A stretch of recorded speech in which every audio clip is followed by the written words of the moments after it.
네, 우리 하나님 말씀 보겠습니다. 하나님 말씀 구약 성경 호세아 2장 14절로 15절의 말씀입니다. 구약 성경 호세아 2장 14절로 15절 말씀. 구약 성경 1258면에 있습니다.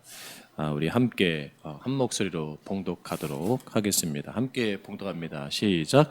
그러므로 보라, 내가 그를 타일러 거친 들로 데리고 가서 말로 위로하고 거기서 비로소 그의 포도원을 그에게 주고 악을 골짜기로 소망의 문을 삼아 주리니 그가 거기서 응대하기를 어렸을 때와 애굽 땅에서 올라오던 날과 같이 하리라. 아멘.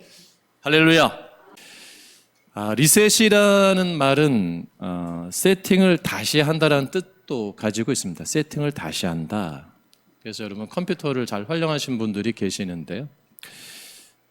컴퓨터를 사용하다 보면은 프로그램을 옮기든지 혹은 잘 작동이 되지 않을 때 리셋 버튼을 누르면 시스템을 초기화 상태 원리로 또 기능으로 돌아가게 해서 다시 시작할 수 있다고 합니다.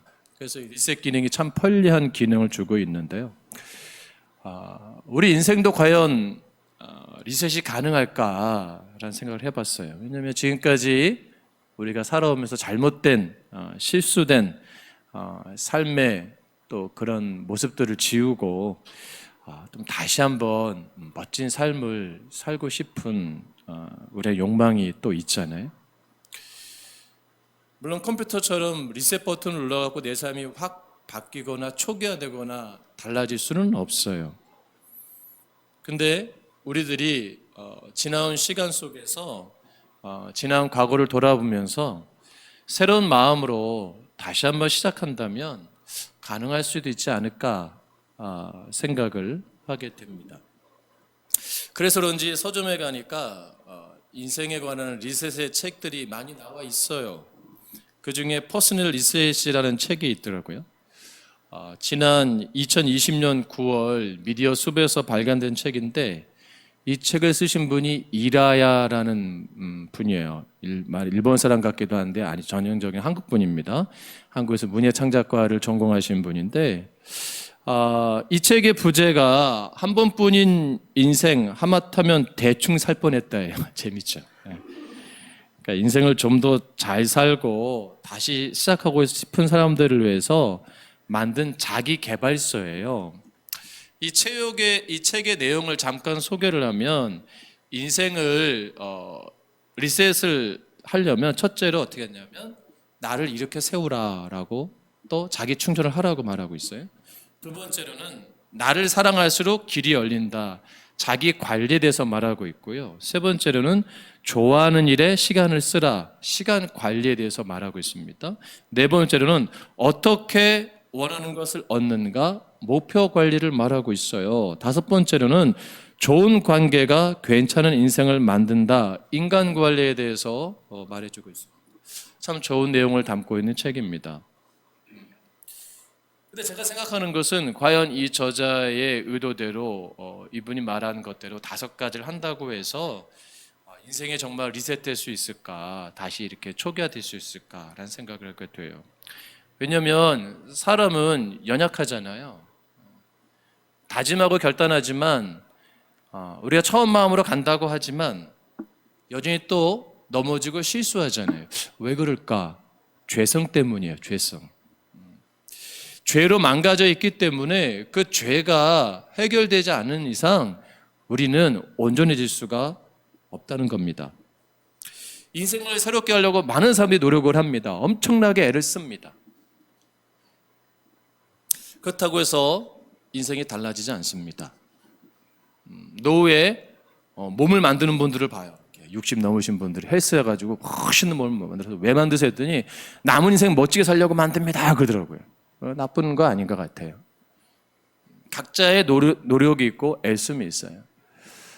제가 아는 분은 나이 연세가 70이 넘으셨는데 영어 공부를 하세요. 영어 공부. 그러니까 이분이 왜 하세요 했더니 죽기 전에 영문법 책을 만들겠대. 여러분 놀랍죠? 근데 이분이 ABCD도 모르던 분이에요. 근데 65세에 뇌종양 수술을 받고 나서 뭘 잘못 건드렸는지 영어를 잘하기 시작했어요. 서연아, 너 뇌를 한번 건드시면 수학 잘할 수 있어. 이분이 그런 걸 얘기하는 걸 봤어. 참 멋있어요. 그쵸, 그렇게 산다고 새로운 인생이 될까? 여러분, 중요한 건 뭐냐면 내 안에 마음을 붙잡고 있는 죄악의 힘이 생각보다 큽니다. 그러면 우리의 인생을 내가 새롭게 할 수는, 리셋을 할 수 있는 것은 모든 죄악을 이기신 누구만이 가능하신 거예요? 예수 그리스도. 또 그분을 보내신 누구요? 하나님 아버지만이 가능하게 만드실 수 있는 거예요. 이것을 우리가 이미 알고 있거든요. 근데 중요한 것은 아는데 그치니까, 아는 것으로 끝나니까 변화가 없는 거예요. 그 때문에 우리가 참된 인생의 리셋을 원한다면 우리의 잘못된 가치관, 세계관, 삶의 형태를 고치고 그거를 또 잘못되어 있는 것을 어떻게 해요? 청산해야 돼요. 그리고 청산했으면 어떻게 해요? 이제 미련을 두면 안 돼요. 거기에 연연하면 안 돼요. 이제 뭐예요? 하나님께로 돌아가는 것밖에 없다는 거예요. 이 부분에서 오늘 본문은 우리에게 도전하고 있는 것을 볼 수 있습니다. 오늘 본문은 이스라엘과의 깨어진 관계를 복원 리셋하려는 하나님 아버지의 마음 계획을 기록하고 있는 것을 볼 수가 있어요. 하나님 마음속에 품고 있는 진짜 마음을 말씀하고 있거든요. 하나님의 진짜 마음이 뭘까요? 할 수만 있다면 그 이스라엘 백성들을, 하나님의 자녀들을 다시 하나님의 백성으로 삼고 다시 그들을 사랑하고 그들과 함께 교제하고 함께 살아가는 것이 하나님의 마음이에요. 근데 무엇이 문제입니까? 하나님 마음은 그런데 이스라엘 백성들의 근본 마음은 아직도 뭐예요? 바뀌지 않았다는데 문제가 있다는 거예요. 그래서 2절 말씀에 보면 너희 어머니와 논쟁하고 논쟁하라 라고 기록하고 있거든요. 자, 여기서 어머니는 무엇을 의미하느냐? 이스라엘 나라를 말하고 있어요. 그리고 너희는 그 백성을 말하고 있는 것입니다. 이스라엘 전체가 음란함으로 더 이상 하나님이 그들의 남편이 될 수 없다라고 말씀하는 거예요. 그러므로 너희들이 어머니와 논쟁을 해야 된다. 여기서 논쟁한다는 말의 뜻은 알고 한다는 뜻이 아니라 법적 투쟁을 하라라고 권면하고 있는 거예요. 즉 하나님이 이스라엘 백성과 같이 갈 수 없는 법적인 관계가 되었으니까 너희들도 더 이상 음행의 그러한 죄악 가운데 참여하지 말라, 그런 뜻이에요. 그러면서 5절에 보시게 되면 그가 이르기를 나는 나를 사랑하는 자를 따르리니, 여기서 그는 누구예요? 이스라엘을 말하는 거예요. 나는 나를 사랑하는 자를 따르는 누구예요? 그녀가 따르는 사랑하는 자들, 이스라엘 백성이 따르던 사랑하는 자가 누구를 말하고 있어요? 하나님이에요? 아니에요. 세상이신 바알을 말하고 있어요. 하나님은 하나님의 자녀를 사랑하는데 그 자녀들은 바알을 사랑하고 있어요. 하나님은 이 땅의 교회를 사랑하십니다. 이 땅의 성도들을 사랑하세요. 근데 이 땅의 교회와 성도들이 하나님을 사랑해야 되는데 세상을 사랑하는 게 더 많은 것 같아요. 그게 문제가 있는 거예요. 근데 나를 사랑하는 자들, 그 복수가 본문에 기록되어 있기 때문에 그 당시에 이방의 신들이라고 번역될 수도 있어요. 이스라엘 민족은 자기들이 먹고 사는 것들이 하나님이 아니라 그러한 세상의 신들, 바알과 같은 그러한 풍요의 신들이 복을 준다고 생각하는 거예요. 그래서 음란한 바알의 신 앞에서 그들은 어떻게 해요? 죄를 계속해서 범했다는 거죠. 누가요? 하나님의 자녀인, 하나님 백성인 이스라엘 민족이.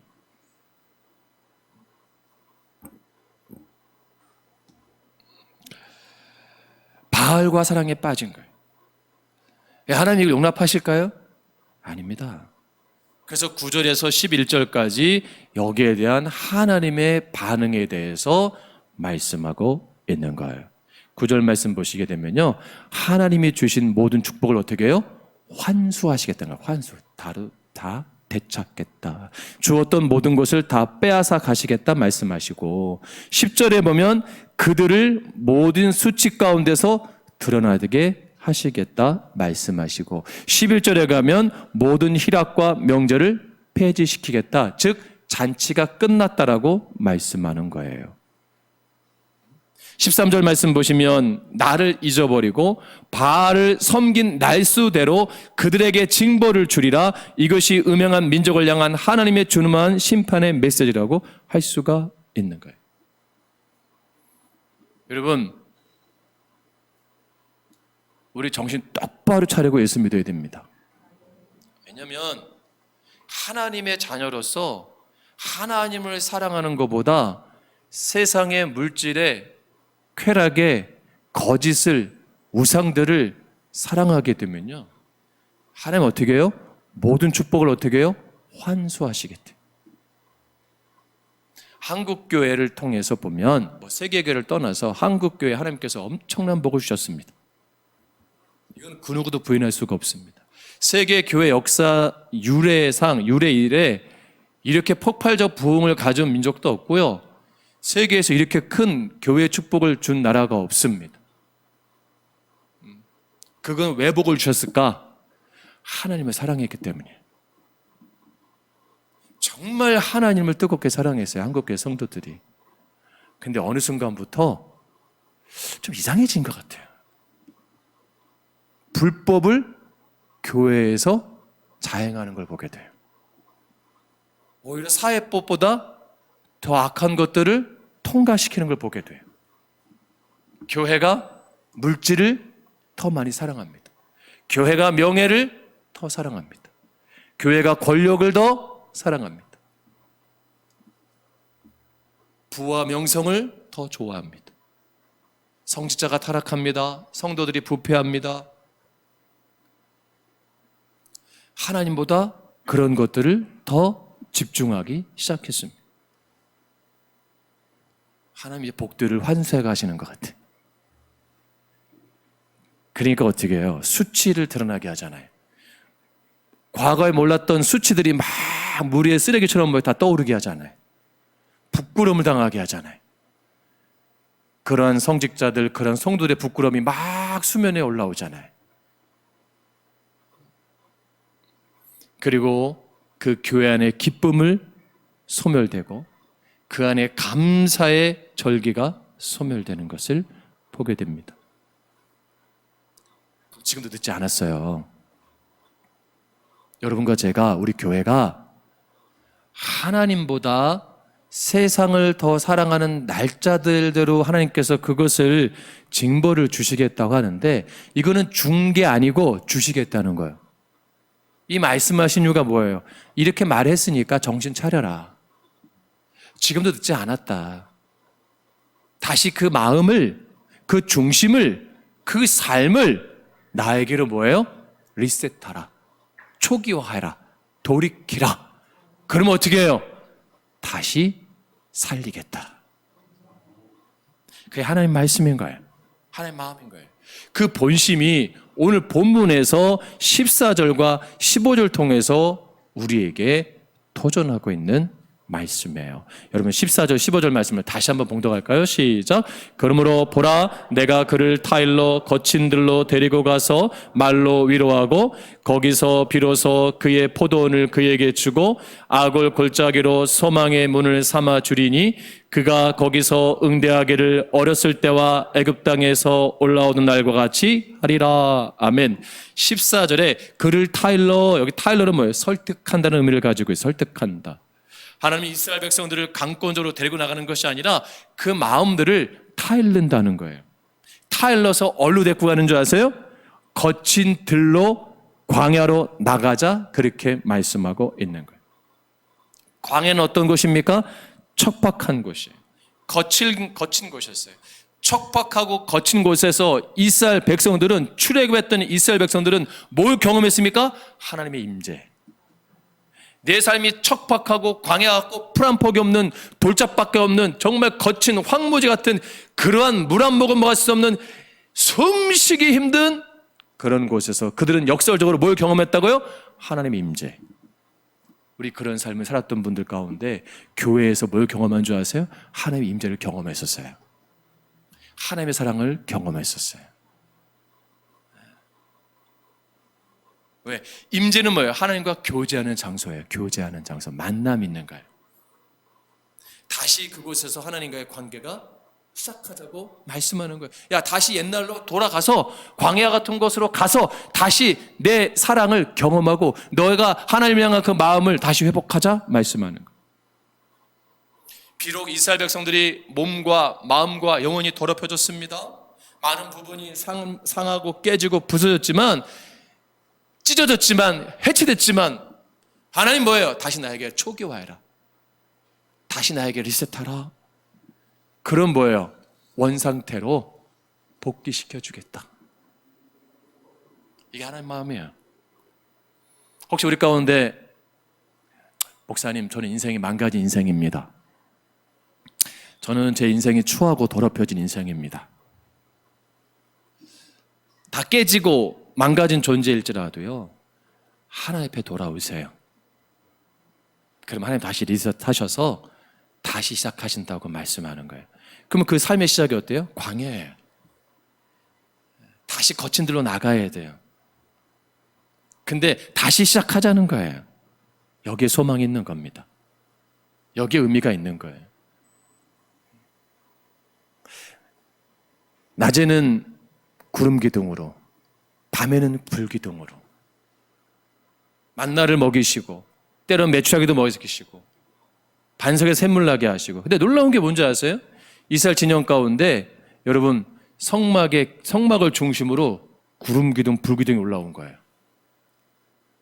하늘에서 온 게 아니고 그 임재가 거기를 통해서 퍼진 거예요. 진을 덮은 거예요. 진을. 12진을. 할렐루야. 엄청난 사건입니다. 하나님을 사랑하면 은혜 안에 거하는 거예요. 하나님을 떠나면 뭐예요? 춥고 배고프고 고통의 인생을 사는 거예요. 여러분에게 한번 목사로서 조심스럽게 권면드립니다. 한번 부족하지만 저를 따라했으면 좋겠어요. 한번 이렇게 가슴에 손 얹어주세요. 하나님이 여러분에게 질문하신 것 같아요. 여러분 인생이 깨지고 망가질 수 있거든요. 찢어질 수 있거든요. 주워 담을 수 없을 정도로 가루가 될 수도 있거든요. 그런 나에게 이렇게 질문하시는 거예요. 따라합시다. 다시 나에게로 오라. 다시 나에게로 오라. 그럼 내가 너희들을 다시 리셋해서 새로운 회복 가운데 살게 하겠다. 다시 시작하자. 아멘. 네. 우리의 마음이, 우리의 몸이 지금 하나님과 너무나 멀리 떨어져 있는 분들 있어요. 교회를 향한 마음이 너무 멀리 떨어져 있는 분들도 있어요. 언제까지 떨어져 있겠습니까? 다시 리셋하세요. 이게 돌아온 탕자의 비유에 적절한 비유입니다. 너무 멀리 떨어져 있었어요. 아버지들 너무 멀리 가 있어요. 자기 옳은 소견대로 자기 기분대로 방탕한 삶을 사는 거예요. 다 깨지고 다 부서지고 다 소유를 잃었을 때 비로소 생각나는 게 뭐예요? 아, 그래도 아버지 집에 있을 때가 좋았는데. 그러니까 이게 뭐예요? 아, 그래도 그냥 그때 교회 다닐 때가 좋았는데. 아, 그래도 그때 자녀와 있을 때가 좋았고, 그래도 그 일터가 있을 때가 좋았는데. 생각나게 하는 거예요. 중요한 건 뭐예요? 생각나게 하면 내 발걸음을 돌이키면 돼요. 할렐루야. 돌이켜서 내가 아버지 집에 아들이 아니고 내가 종들의 신분이라도 내가 그걸 만족하겠다, 그런 마음으로라도 돌아온다면, 이제 과거에 내가 화렸던 내가 아니고 초라하지만 그래도 내가 그냥 그 내가 신앙 안에서 몸된 교회에서 그냥 평신도로만 있어도 나는 교회를 속하고 있다면, 오면요 어떻게 해야 돼요 여러분? 하나님은 두 팔 벌려 안아주시는 거예요. 할렐루야. 얼마나 신내났을까. 그 아들 얼마나 더러웠을까. 그 볼에 뺨을 맞추고 반지를 끼워주고 신발을 신겨주고 의복을 새 입혀주고 찬치를 베푸는 거.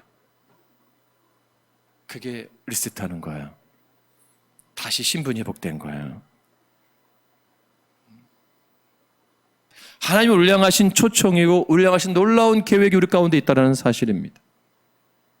그러니까 저는 여러분과 제가 하나님 안에서 이 몸된 교회에서 우리의 삶이 하나님 가운데 돌아감으로 말미암아 다시 초기화가 돼서 다시 처음 사랑, 처음 믿음, 처음 기쁨, 처음 은혜, 처음 감격이 회복되기를 주의 이름으로 축복합니다. 제가 칼럼에도 썼지만 제가 목요일 날 차 안내하고 잠깐 어디 볼일서 가는데 비가 오고 난 후에니까 하늘이 정말 아름답더라고, 깨끗하더라고요. 진짜 흰 구름 뭉게뭉게 펴 있더라고요. 그래서 저도 모르게 그냥 흰 구름 뭉게뭉게 비는 하늘에, 이게 제가 주일학교 때 이제 여름 성경의 주제가였거든요. 진짜 목청껏 불렀습니다. 저도 모르게 부르니까 제 아내도 부르더라고요. 그때 생각이 나는 거예요. 그때 성경학교 시절이. 그때 막 설레었고 막 흥분됐고 막 그랬던 거 생각나는 거예요. 그 마음을 돌이키니까 다시 그 마음 감정이 살아나더라고요. 그런 마음으로 아내를 보니까 처음 연애할 때 모습이 보이더라고요. 주일날 어제 주방에서 열심히 하는데 저는 우리 교회 성도가 아닌 줄 알았어요. 그래서 웬 이쁜 분이 오셨지? 주은경 집사 비웃더라고. 아이고 목사님 나이 드셨네. 처음 마음이 있으면 그렇게 되는 거예요. 여러분, 주님을 향한 그 예배의 그러한 기쁨으로, 또 교회를 섬김에 있어서, 직분을 감당함에 있어서 내가 그런 가운데 여러분 처음 한번 초기화시켜 보세요. 어떨까요? 회복될 줄로 믿습니다. 그러기 위해서는 뭐가 필요해요? 용기가 필요해요. 용기. 그렇죠? 용기가 필요해요. 근데 용기가 안 나잖아요. 솔직히 말씀드리면 내 삶이 깨져 있고 망가져 있는데 내가 리스트한다 해도 내 지나온 죄가 얼마나 커요. 부끄럽잖아요. 내가 다시 교회 다니기도 힘들고, 내가 다시 그 직분을 감당하는 것도 힘들고, 내가 다시 가정을 일구는 것도 힘들고, 내가 다시 사업을 다시 한다는 것도 힘들고, 참 내가 다시 그 사람과 깨진 관계를 회복하는 것이 얼마나 많은 수고가 들어가는지 우리가 이미 알고 있잖아요. 그러니까 사람들이 어떻게 해요? 그냥 내 스스로 나를 그냥 잘 지키는 삶으로 끝나자 하고 방어적 삶을 산단 말이에요. 그런 가운데 우리가 이것을 고칠 수 있는 유일한 비결이 뭐예요? 하나님의 은혜를 기억하는 거예요. 뭘 기억하라고요? 하나님의 은혜. 그때에 돌아온 탕자를 보세요. 돌아온 탕자가 뭘 기억합니까? 자기 삶이 망가졌을 때, 부서졌을 때, 깨졌을 때 아버지가 베푼 은혜를 생각한 거예요. 아버지가 종들에게도 했던 그 은혜를 생각한 거예요.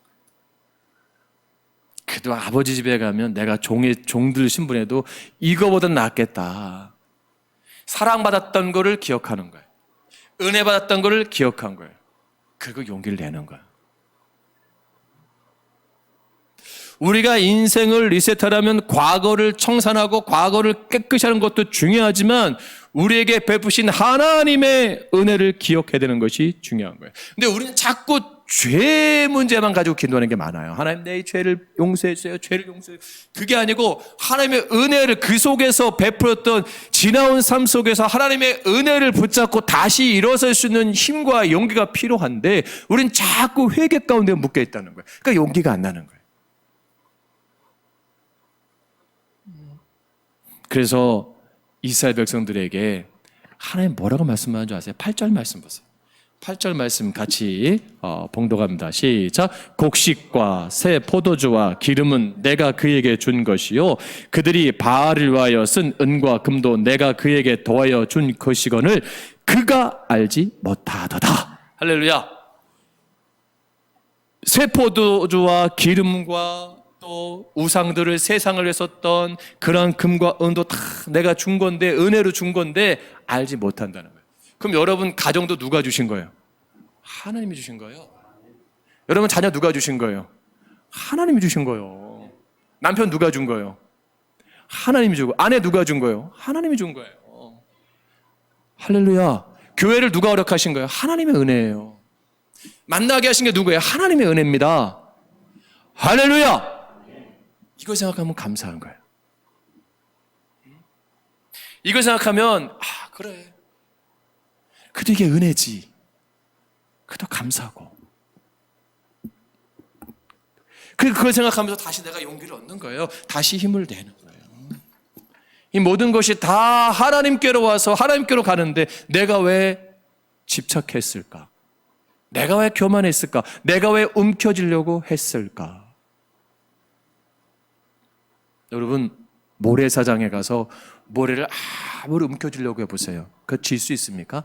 다 빠집니다. 왜 빠지죠? 모래 알갱이가 너무 작으니까. 너무 작으니까 집으면 싹 빠져요. 우리는 헛되고 것들을 움켜쥐려는 게 많아요. 근데 어느 순간에 보세요. 여러분, 움켜졌던 것들 내 있는가? 전대에 구멍 뚫리듯이 얼마나 남아있어요, 여러분? 싹 빠져나가게 말해요. 그런데도 그것을 계속해서 우리는 반복한단 말이에요. 반복하고. 어리석은 거죠. 우리는 착각하면 안 됩니다. 우리는 하나님의 은혜로 사는 존재들입니다. 내 삶이 부족해도, 내 삶이 연약해도, 내가 가진 것이 없고, 내가 소유된 것이 부족하고, 내가 열등하고, 내가 뭐 여러 가지 핸디캡을 가지고 있다 그래도 하나님은 나를 향하신 계획이 있으신 거예요. 아멘. 나를 향한 목적이 있으신 거예요. 그것을 발견할 때 우리는 회복될 수 있어요. 그 열등감을 극복할 수 있어요. 그 문제를 뛰어넘을 수가 있는 것입니다. 여러분, 제가 목사에서 이런 얘기하는 건 아니지만 여러분 생각해 보세요. 우리나라가 세계 경제 대국 아닙니까? 10위권 안에 드는 대국이에요. 저를 되게 이상하게 쳐다보시는데 무역 수치가 그래요. 우리나라 엄청 잘 사는 나라입니다, 여러분. 네. 이제는 외국을 나가려고 하지 않아요. 오히려 외국인 사람들이 들어오려고 합니다. 한국이 너무나 이제 발전되고 선진화돼서 옛날에는 못 살던 시대에는 선진국에 가서 하면 되는 줄 알고 다 나갔는데 지금은 뭐예요? 그 나라들이 아주 이런 윤리나 도덕이나 질서들이 완전 빵점인 거예요. 그러니까 어떻게 돌아오려고 하는 거예요. 근데 돌아오기엔 우리나라가 너무 많이 커져 있어요, 이게. 집값도 너무 많이 오르고 모든 것들이 들어오기가 겁나는 거예요.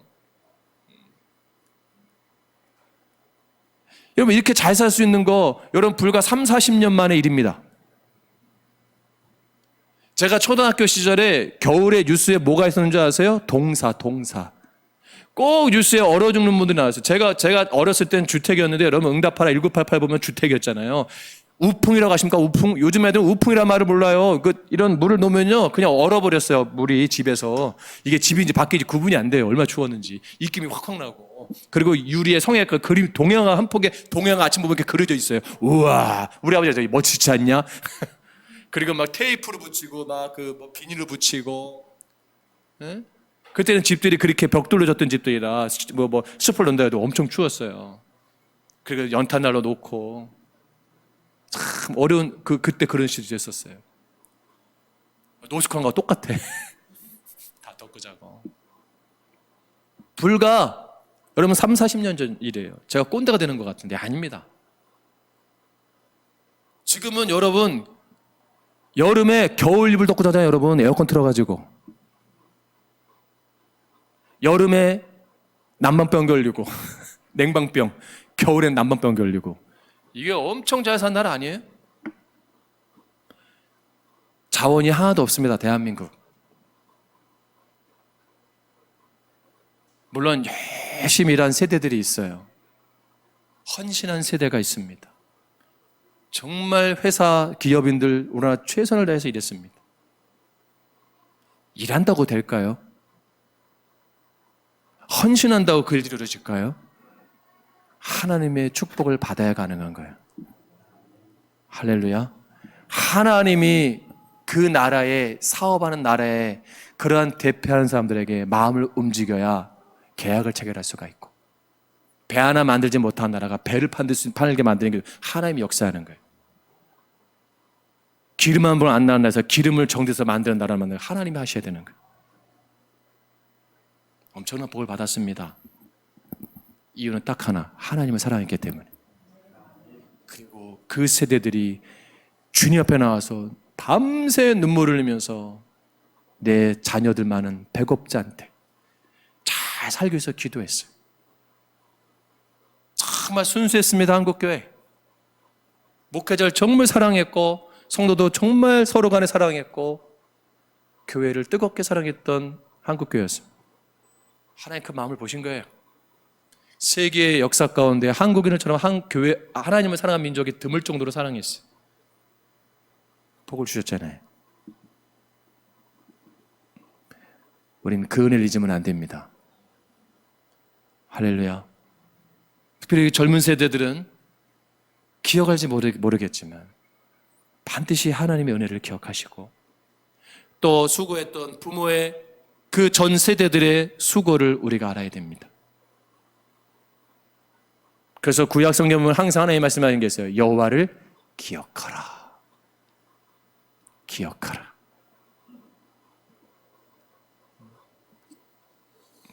그렇기 때문에 우리가 하나님의 은혜를 기억하면서 중요한 게 뭐냐면 그 은혜를 기억하면서 이제 나는 내가 이제 더 이상 그런 죄를 범하면 안 되지. 돌이키는 거예요. 턴하는 거예요. 그래서 이제 턴하면서 나의 잘못된 관행, 잘못된 관습을 끊는 겁니다. 그리고 나에게 주어져 있는 잘못된 것들을 버릴 수 있는 용기가 생기는 거예요. 왜요? 그렇지 않으면 내 안에 주신 복을 빼앗길 수 있기 때문이에요. 여러분, 그래서 오늘 말씀이 우리 가운데 도전하는 것이 그겁니다. 여러분 14절 15절 말씀에 하나님께서 주시는 축복이 뭡니까? 세 가지의 축복으로 언급되고 있는데 여러분 우리 안에 중요한 것은 뭐예요? 포도원을 나에게 다시 주겠다는 거예요. 포도원을 나에게 다시 주겠다. 그 밭을, 그 소출을 다시 나에게 주겠다. 내 안에 끊겨져 있는 물질의 축복, 그 은혜의 축복이 다시 회복시켜 주시겠다. 악을 골짜기 같은 곳을 다시 변화시켜 주시겠다. 죽음의 골짜기가 다시 화환의 꽃밭의 골짜기로 변화시켜 주시겠다. 절망의 그런 소망이 없는 그런 바다 가운데 있는 내 인생의 삶이 다시 희망과 소망의 삶으로 바꿔주시겠다. 그리고 중요한 게 뭡니까? 어렸을 때와 같이 애굽 땅에서 올라오던 날과 같이 하리라. 다시 기뻐 뛰며 찬양하는 그 삶으로 복을 주시겠다. 그러니까 하나님의 은혜를 기억하는 게 이렇게 중요한 거예요. 이 출애굽 15장에 보면 이스라엘 백성이 홍해를 건넌 직후에 모세와 함께 부른 유명한 노래가 있는데 이것이 모세의 노래가 부르고 있는데 그것이 15장 2절이에요. 여호와는 나의 힘이요 노래시며 나의 구원이시다. 이 고백을 다시 하게 된다는 거죠. 여러분 다시 리셋하세요. 다시 마음을 하나님께 돌이키세요. 그러면 그 회복이 우리 가운데 있을 줄로 믿습니다. 기도하겠습니다.